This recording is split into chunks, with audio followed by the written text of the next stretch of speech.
Zaman kolonial Belanda, Kendari adalah ibu kota kewedanan dan ibu kota Onder Afdeling Laiwoy.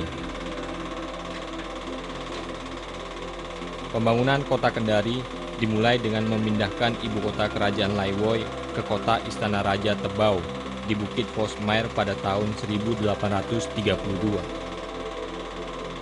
Kandai, nama awal Kendari sebelumnya, hanya merupakan perkampungan nelayan Bajo dan Bugis. Letaknya yang strategis berada di dalam teluk yang indah dan mengalami perkembangan pesat sejak Vosmeer dan Gubernur Jenderal HB di Batavia mengenal kekayaan sumber lautnya dan hasil-hasil pertanian dan perkebunan.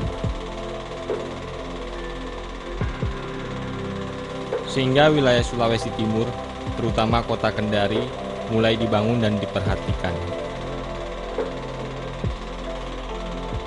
Keberadaan kolonial di kota Kendari menjadikan kota ini syarat dengan peninggalan-peninggalan sejarah.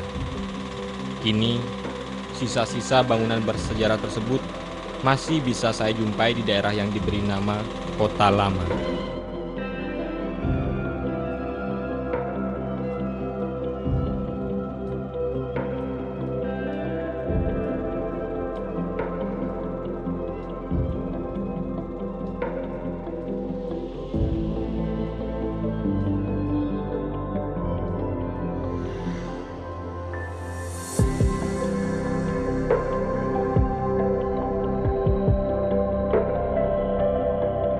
Dengan menggunakan sepeda ontel dan berpakaian seperti zaman kolonial, saya ingin merasakan lebih dalam keadaan pada zaman kolonial dulu.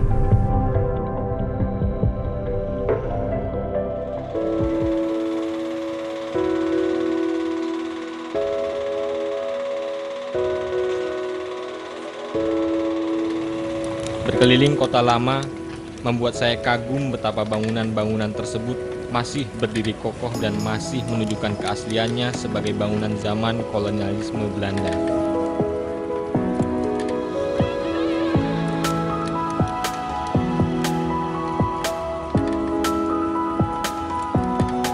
Langkah saya tertuju pada salah satu situs yang belum banyak diketahui oleh masyarakat kota Kendari.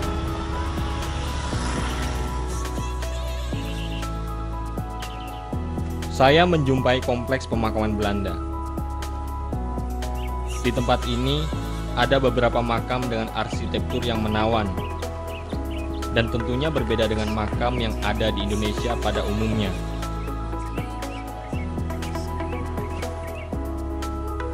Inilah salah satu situs peninggalan kolonial yang ada di wilayah Kota Lama, Kota Kendari. Namun ada yang membuat hati saya menjadi miris. Kompleks pemakaman ini tidak terawat, hanya seperti bongkahan-bongkahan batu yang tidak memiliki arti. Tidak sempurna lagi sebagai sebuah kompleks pemakaman. Padahal, dari gambaran yang ada di kompleks ini, tentu dahulunya sesak dengan makam beserta nisan-nisan tinggi, mewah dan menawan. Selain tidak terawat, keberadaan makam semakin terancam dengan pemukiman warga yang terus-menerus mengikis lahan pemakaman ini.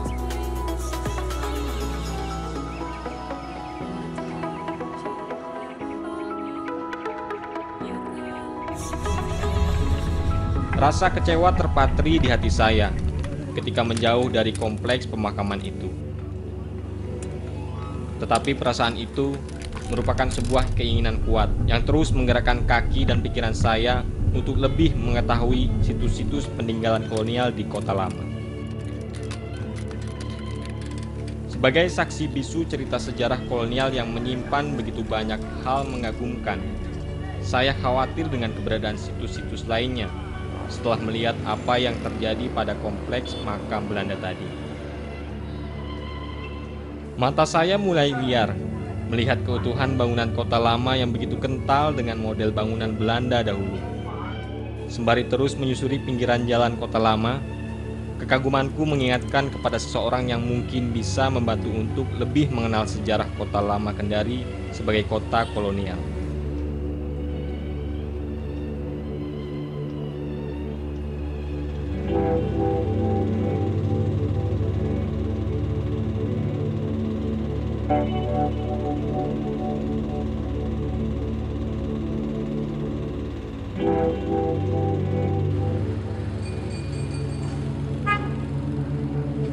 Saya pun menghubungi Pak Basrin Melamba, seorang peneliti Universitas Haluleo sekaligus sejarawan yang meneliti sejarah kolonialisme di kota Kendari.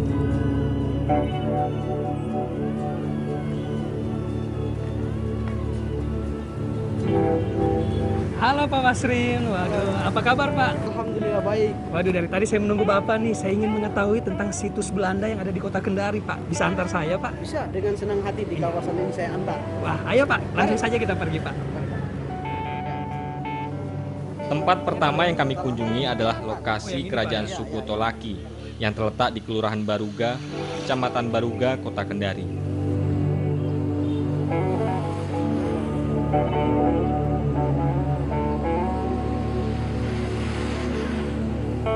Lokasi yang kini menjadi kawasan hijau Kota Kendari itu dahulu merupakan kerajaan Tolaki Konawe yang diperintah oleh Sapati Ranometo jauh sebelum masa kerajaan Laiwoi. Wah, luas sekali Pak ya hutannya. Hingga pada tahun 1931, pemerintah kolonial Belanda memindahkan ibu kota kerajaan ke daerah Teluk Kendari.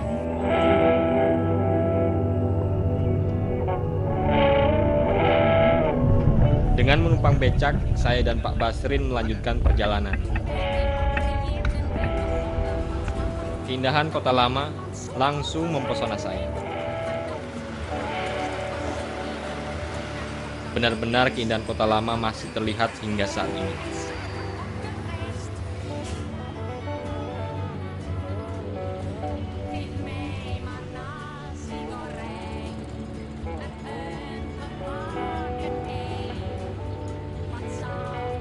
Tak terasa, kami pun tiba di bangunan kolonial Belanda berikutnya.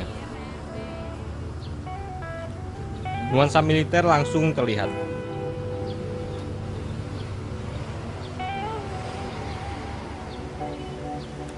Pada masa kolonial Belanda, tempat ini adalah markas pertahanan pemerintahan kolonial, yaitu markas Garnizon Batalion Datasmen Kendari Jar atau Kompleks Datasmen Militer Kenil, Koninklijke Nederlands Indisch Leger, yang dalam bahasa Indonesia dikenal sebagai Tentara Kerajaan Hindia Belanda.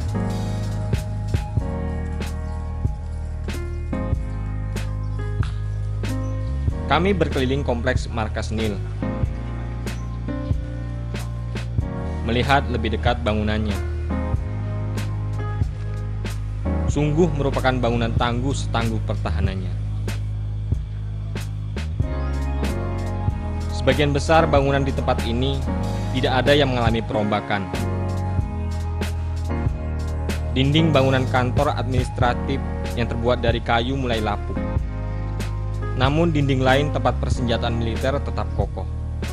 Model dan jenis atap pun masih terjaga.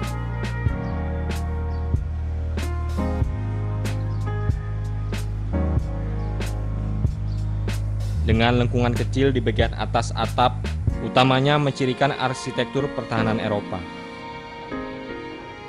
Bagi saya, kondisi bangunan yang masih kokoh seakan-akan mengembalikan saya ke masa lalu, di mana saat itu masih banyak tentara Belanda yang berada di lokasi ini. Ya, kalau bangunan tua ini Pak, bisa diceritakan sedikit tentang sejarah dari bangunan tua ini? Ya, kalau di kompleks ini dulu disebut dengan Detasemen Militer Belanda. Kalau dulu itu disebut dengan Kenil. Ya, jadi markas tentara Belanda, Hindia Belanda dulu.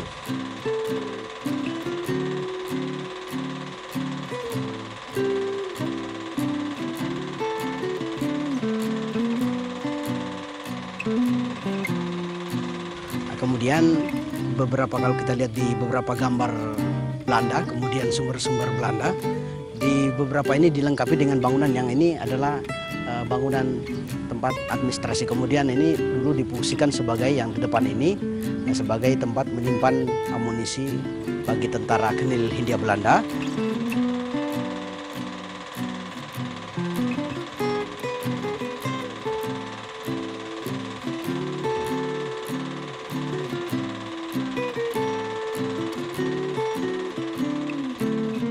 Tentang bangunan ini dibangun sekitar 1903, itu di dalam beberapa sumber Belanda yang kita baca, itu dalam rangka mengamankan wilayah daerah Sulawesi Timur atau Kerajaan Laiboi pada saat itu, untuk supaya nanti para yang memberontak dengan tokoh-tokoh yang di sini, jelas Belanda datang itu ada yang disebut dengan gerakan sosial, tokoh-tokoh yang melawan, kemudian dari sinilah suplai senjata itu diarahkan.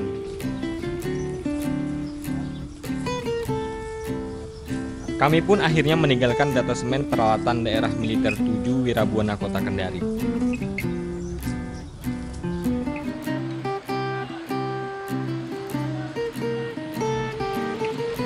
Di sepanjang jalan, saya banyak berbincang dengan Pak Basrin mengenai Kota Lama.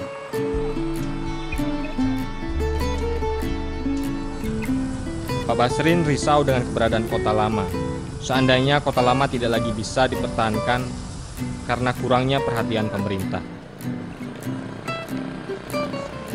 Kekhawatiran Pak Basrin boleh jadi benar, mengingat pelestarian situs sejarah masih kurang.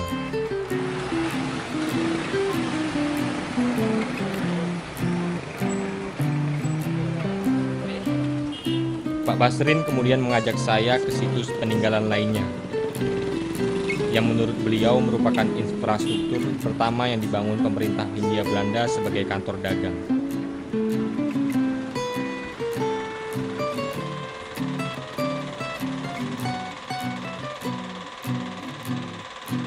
Dengan alasan kegiatan ekspor komoditi, merupakan aktivitas yang pertama kalinya terjadi ketika orang-orang Eropa menginjakkan kaki di kota Kendari.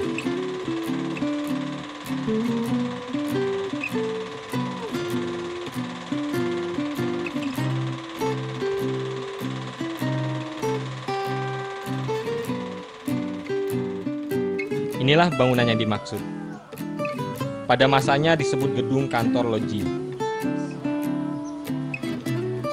Ada ciri tersendiri ketika melihat sekilas bangunan ini.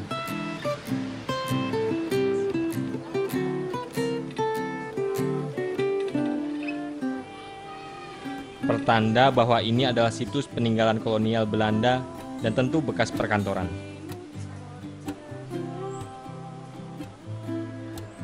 Banyaknya pintu-pintu menandakan pemetaan ruang-ruang berbeda untuk kegiatan administrasi kantor loji atau kantor dagang di kala itu.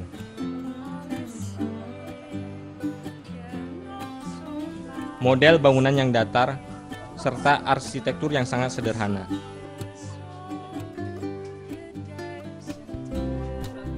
Tidak ada pemeliharaan khusus terhadap bangunan ini, sehingga masyarakat menjadikan sebagai pemukiman. Hanya sedikit saja yang tersisa, yang menandakan bahwa ini adalah situs peninggalan kolonial. Dengan memperhatikan jenis bahan bangunan yang ada.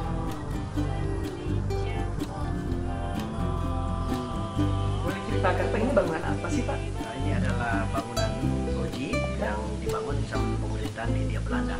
Pada awal pertama orang Belanda datang, yang pertama itu Posmer, salah satu yang dilakukan adalah membangun kantor Hindia Belanda.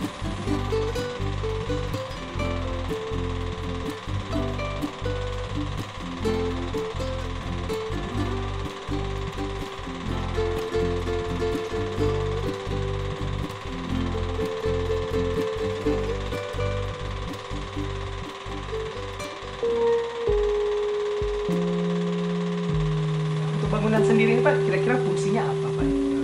Pada zamannya, kemudian periode Hindia Belanda itu, salah satu fungsi daripada kantor ini sebagai kantor dagang dan berfungsi sebagai administrasi. Dulu pada zaman Belanda, daerah Sulawesi Timur ini, Oos Celebes atau Sulawesi Tenggara, dijadikan sebagai salah satu tempat penampungan daripada barang-barang komoditi ekspor dan impor sama Belanda. Jadi untuk kebutuhan pelayanan perdagangan di sini di administrasi. Ya. Penelusuran saya menjejaki wilayah Kota Lama, membuat kekaguman akan kekayaan peninggalan sejarah dan kebudayaan tumbuh semakin besar di dalam diri saya. Pak Basrin mengatakan, selain situs-situs sejarah yang telah kami kunjungi, masih ada sejumlah situs lainnya yang juga merupakan peninggalan sejarah kolonialisme di Kota Kendari.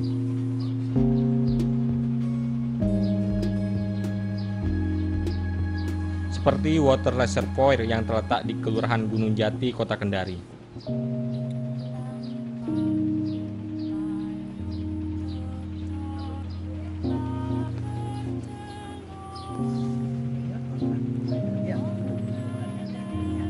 Nah pemirsa, saat ini saya tengah berada di Kelurahan Gunung Jati, dan seperti Anda lihat saat ini saya tengah berdiri di depan bangunan salah satu peninggalan sejarah Belanda, yakni water reservoir yang dibangun sejak 1928. Bisa kita masuk, Pak?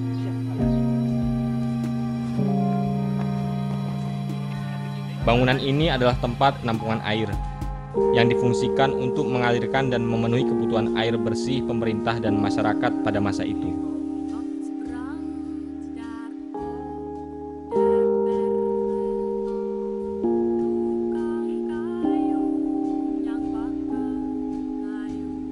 Tidak ada hal yang berubah dari bangunan ini sejak awal hingga saat ini. Ia masih kokoh berdiri, meskipun usianya telah mencapai ratusan tahun.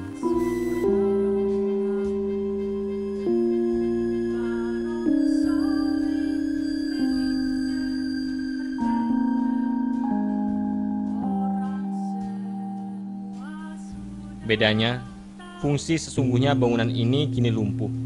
Tidak ada lagi air yang tertampung. Meski pipa-pipa berukuran besar masih terpajang dengan kokoh di dalamnya.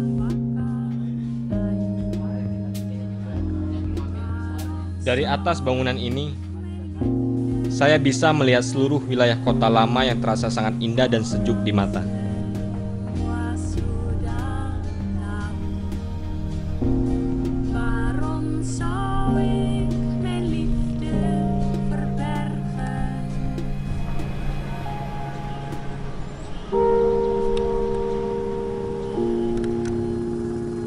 Ketika kami berbincang dalam perjalanan menuju tempat-tempat bersejarah, Pak Basrin sempat mengatakan ada sebuah bangunan yang menjadi tempat tinggal pejabat Hindia Belanda, atau biasa disebut Controleur.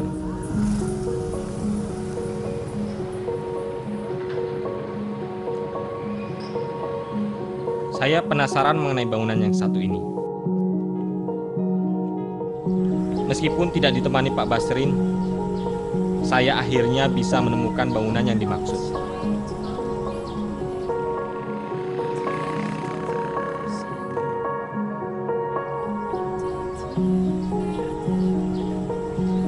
Bangunan tersebut kini dipergunakan untuk tempat tinggal prajurit TNI.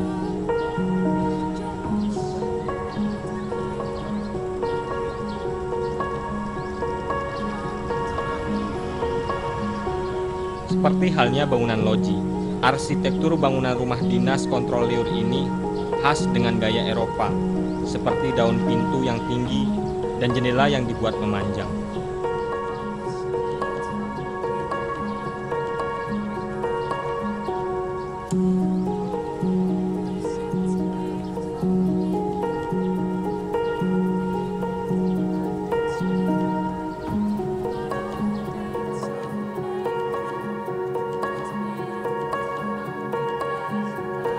Tak terasa langit mulai senja.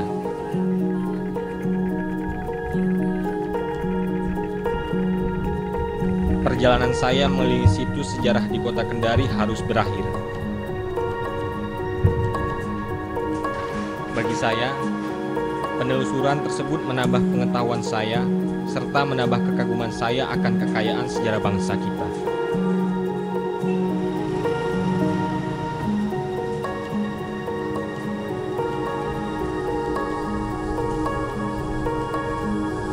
Ada kekecewaan dalam diri saya ketika mendapati sejumlah situs bersejarah yang sangat bernilai historis berada dalam kondisi mengenaskan dan tidak mendapat perhatian dari masyarakat maupun pemerintah. Hati saya miris ketika melihat kompleks pemakaman Belanda yang kini rusak oleh tangan masyarakat yang seharusnya bangga dan menjaga kelestarian sejarah.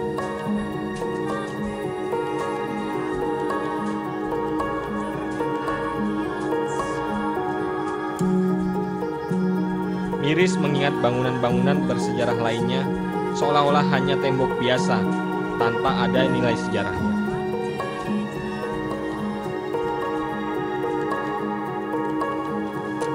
Kekayaan ini sudah semestinya bisa dijaga dan dilestarikan oleh seluruh lapisan masyarakat bersama pemerintah agar tidak lekang oleh waktu dan menjadi warisan yang tidak ternilai bagi anak cucu kita nanti.